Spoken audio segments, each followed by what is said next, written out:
see Shine. Shine, drop step, turnaround, jumper to Scott. Scott throws it down with a one-hand slam.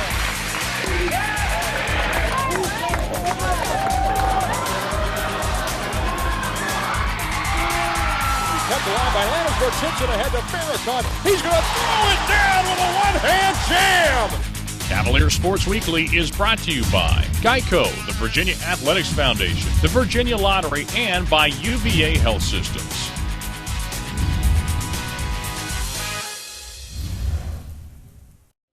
On this edition of Cavalier Sports Weekly, I'm so happy that I can be one of those guys that said, this is where it all started with this recruiting class.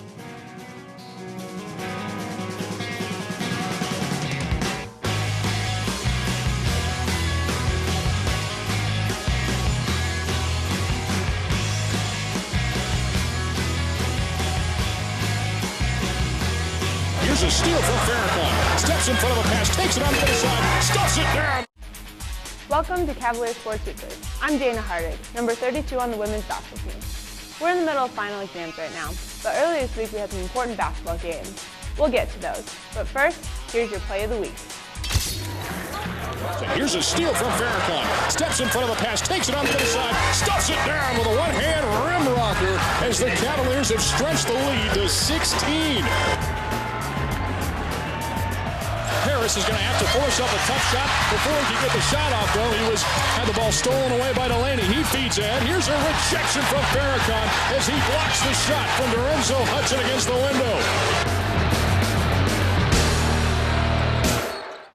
stay tuned. Virginia game highlights are coming up next. Inside, nothing going, so the pass comes outside. Here's KT Harrell burying a three-pointer from the far wing left.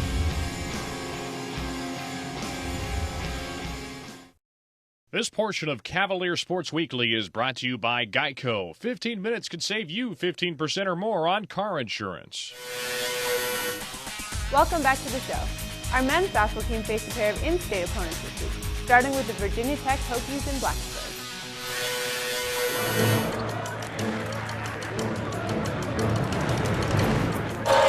He's going to dribble between the legs. Now gives it up to Scott. Scott pulls up, and he bangs home a three-pointer from the near wing left. Jeff Out is a big steals guy. Here's a pull-up jumper. That's rejected by Mustafa Farrakhan. Hudson missed it in a beauty of a pass from Jontel Evans. I don't know whether to score that an air ball or a turnover. It almost looked like a bad pass. Here's a pull-up three-point try. KT Harrell drains another one. Back-to-back long field goals. I was impressed with some of our young guys. KT got us off to a really good start. Scored some baskets for us. I thought Akil did a good job, and even Will Regan in their limited minutes. They gave us things that we needed, and Joe made a big three and did some good things. Akil Mitchell for the Hoos. He passes out to Zaglinski, top of the arc, sends it down low. Mike Scott gets behind the defensive Allen and banks it home off the window. Tammy's got it top of the arc. Feeds it over to Harris. Works around a screen from Zaglinski. Puts it into the lane. Now the pass over to Scott. Fortunate to be controlled amidst three gray jerseys. He feeds it out to Harris. Fires one up from three, and he touches on net. Joe Harris is on the board, and the Cavaliers have stretched the lead to 11. Passes off to Zaglinski. Zaglinski sends down low. Mike Scott, turnaround jumper in the lane, and it's perfect from 10 feet away. Last year, I don't think I was consistent at points at times, but just trying to be more consistent. Shots not falling. Try to do other things. Try to bring something else to the table. Mustafa trying to get hot. Drives baseline. Nice finger roll as he takes it down the right baseline and lays it in with a left hand. Next closest is 34 minutes. He's at 39.1. It is amazing. Here's a steal from Farrakhan. Steps in front of the pass. Takes it on the other side. Stuffs it down with a one-hand rim rocker as the Cavaliers have stretched the lead to 16. Couple big, huge blocks, steals, 5 assists, no turnovers, drawn, making the next pass.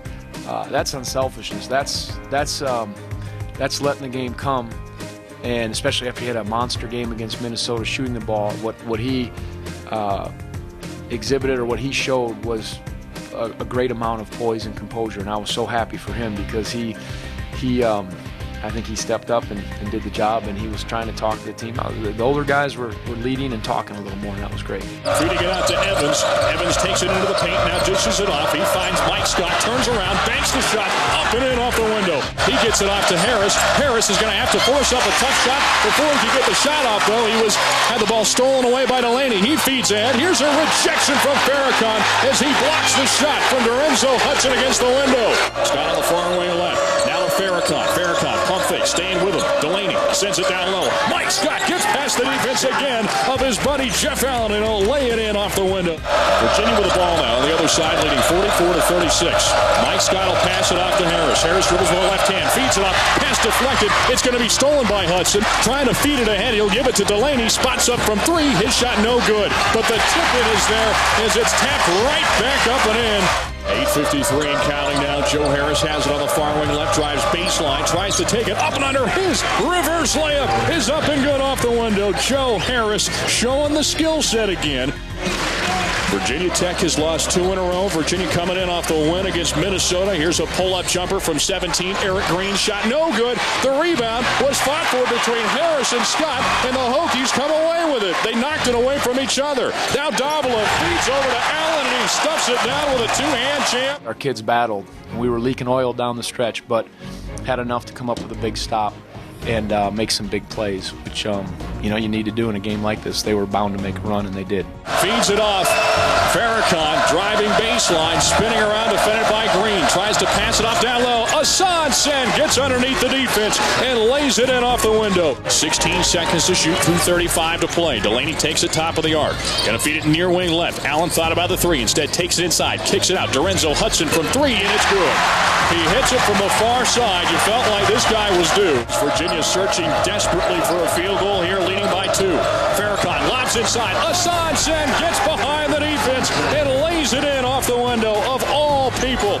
Most of the time back when I was younger, I would have probably wanted to force the issue a little bit, but I just let it come and just put trust in my teammates. Cavaliers have not trailed 19.4 seconds to go. It's going to be Evans to set it in. He's out there with Farrakhan. Mike Scott sends a pass ahead of the pack to Scott, and Scott was fouled from behind, and that's a clear path foul. An intentional foul on Jeff Allen.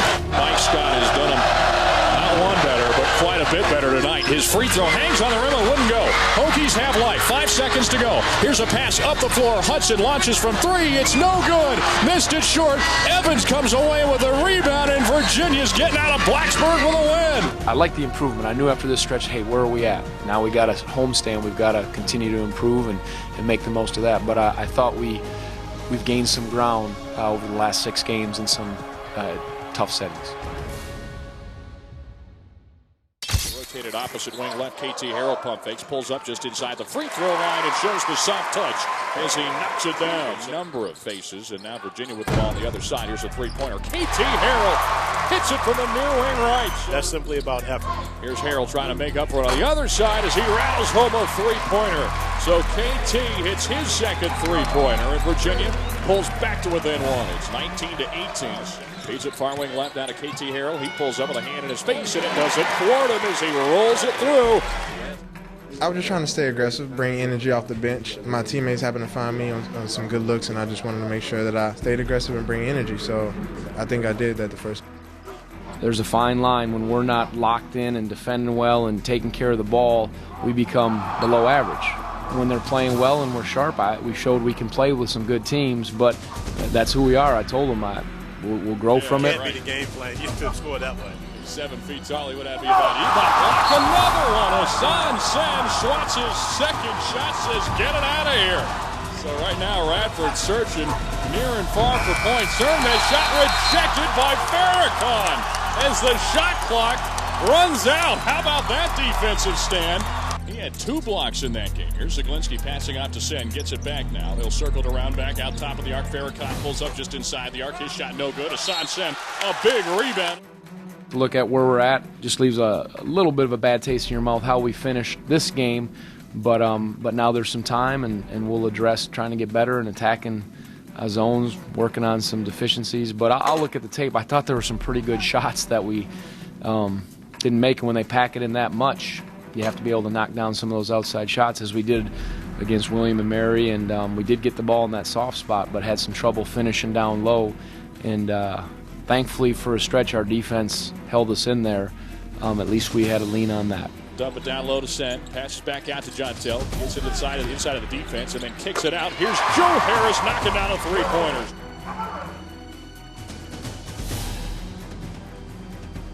There's not much you can do. You try to get in the high post. You try to get the ball moving. Get clean looks. You have to take them. And when they're not going in, you still have to shoot them. This portion of Cavalier Sports Weekly is brought to you by UVA Health Systems. Our women's basketball team also took on the Radford Highlanders last Monday. Let's check out the game story.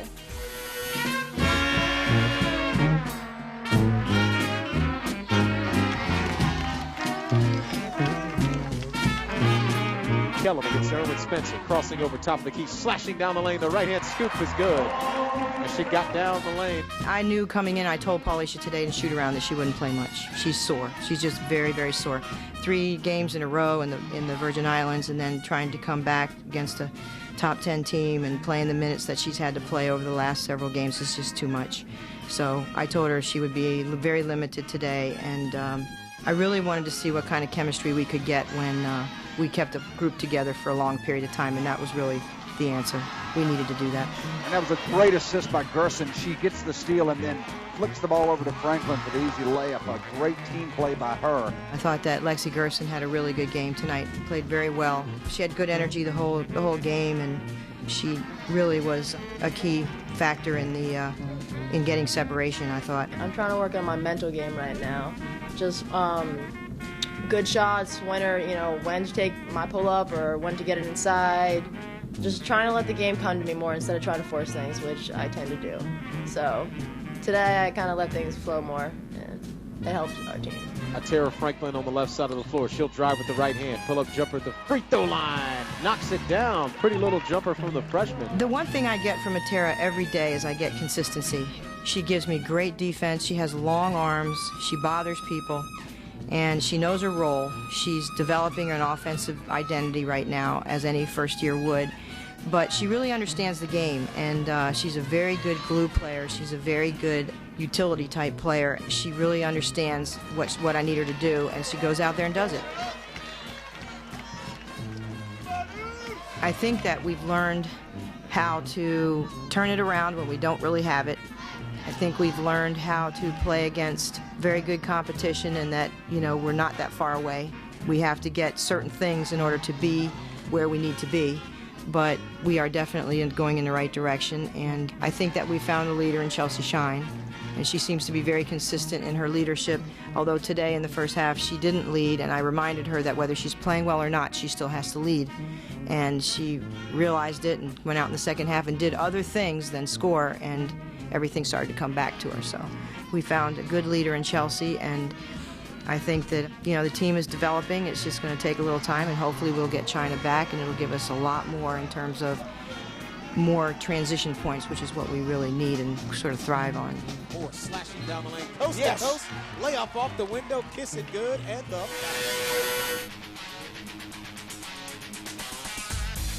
Chris Henrik is absolutely fierce. At 174 pounds, he's a 2-time ACC champion, a 2-time All-American, and one of the best wrestlers in Virginia history. We've had some amazing wrestlers, guys like Mike Kravchuk, Jim Harshaw, Matt Roth, John Matico, Derek Capana. But Chris, frankly, on paper, is the best of any of them. By the end of his career, he'll have the most wins in program history. 3 ACC titles is only a few guys been able to pull that off, a small handful. But in our sport, the only thing that matters really is All-American plaques. He's got 2. Nobody else in our program's history have multiple All-American plaques, meaning he's the only guy that's ever done it. I'd say that puts him up with the best we've ever had. I love the tradition, I love the campus, I love the academic prestige that they have here. I love just the general attitude and competitiveness of Charlottesville. It's just it's a very unique place. You come out of here alive, you're going to be doing pretty well for yourself, and it's exactly what I expected, and that's where I'm hoping to be. Chris is a pretty special kid. He's been the face of the program for the last 3 years. A couple years ago, as a true sophomore, as a true second year, took 7th in the country, which is extremely hard to do. Guy that young placing at a weight class like his was very tough.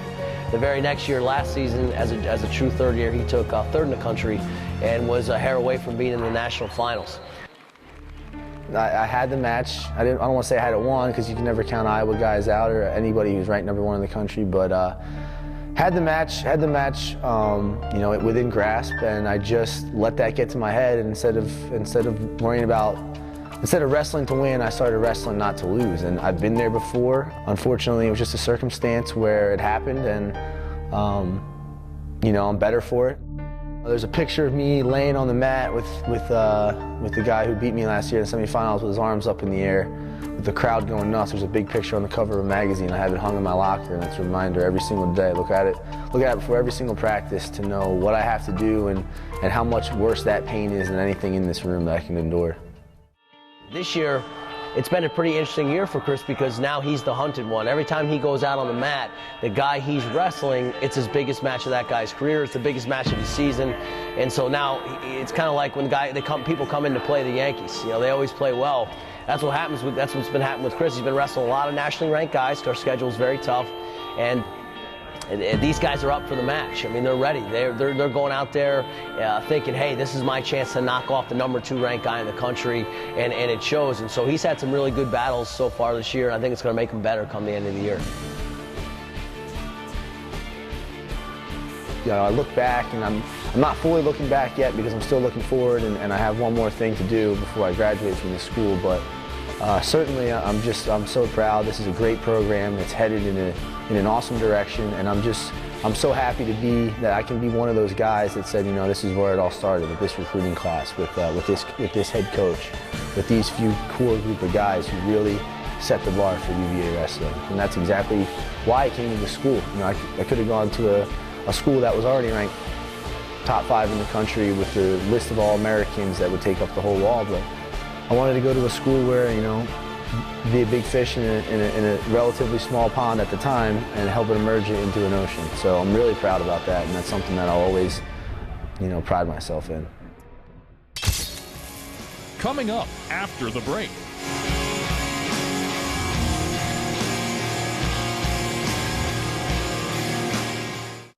This portion of Cavalier Sports Weekly is brought to you by the Virginia Athletics Foundation. It may seem a little cold outside right now for baseball, but the Iron Cavalier Challenge is all about toughness and endurance, qualities that will serve our team well in the 2011 season.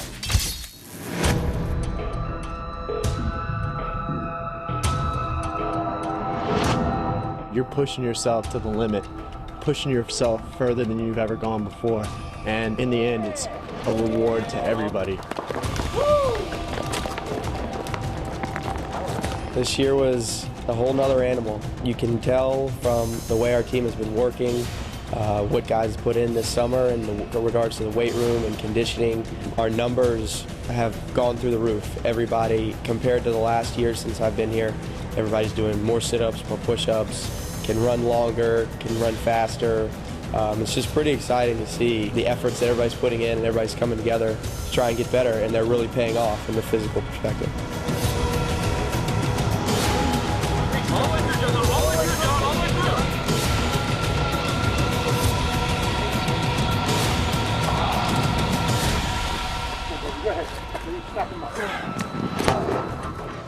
Your teammates see that you've pushed yourself to the limit, and they can, you know, they have confidence and they know that you're mentally tough enough to go out there in any situation. Second of all, you have confidence in yourself to go out there when the game is on the line and you want the ball, you want that last at bat to, you know, bring your guy home.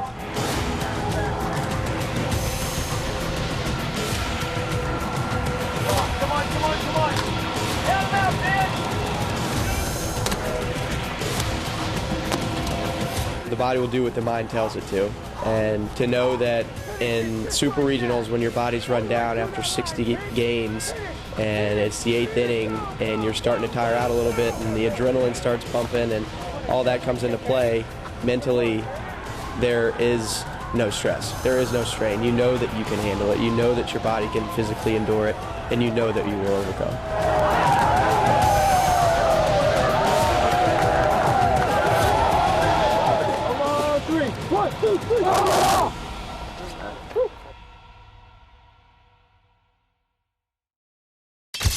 Now let's take a look at two of our best football players who recently received All-ACC honors.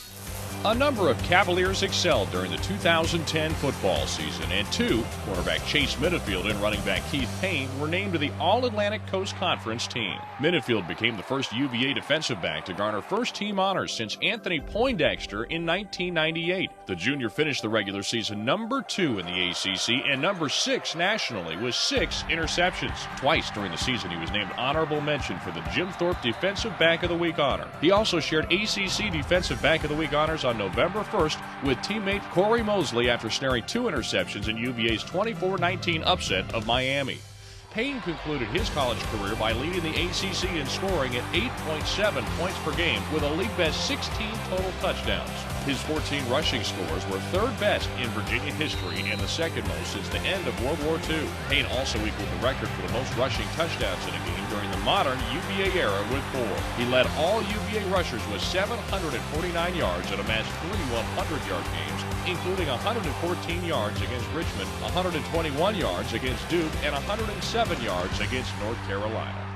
Thanks for watching Cavalier Sports Weekly. This is our last show in 2010. We'll be back in January with more great stories and highlights from Virginia athletics. I'm Jayna Hartig. Thanks for supporting the Cavaliers, and remember, go Hoos! Cavalier Sports Weekly is brought to you by Geico, the Virginia Athletics Foundation, the Virginia Lottery, and by UVA Health Systems.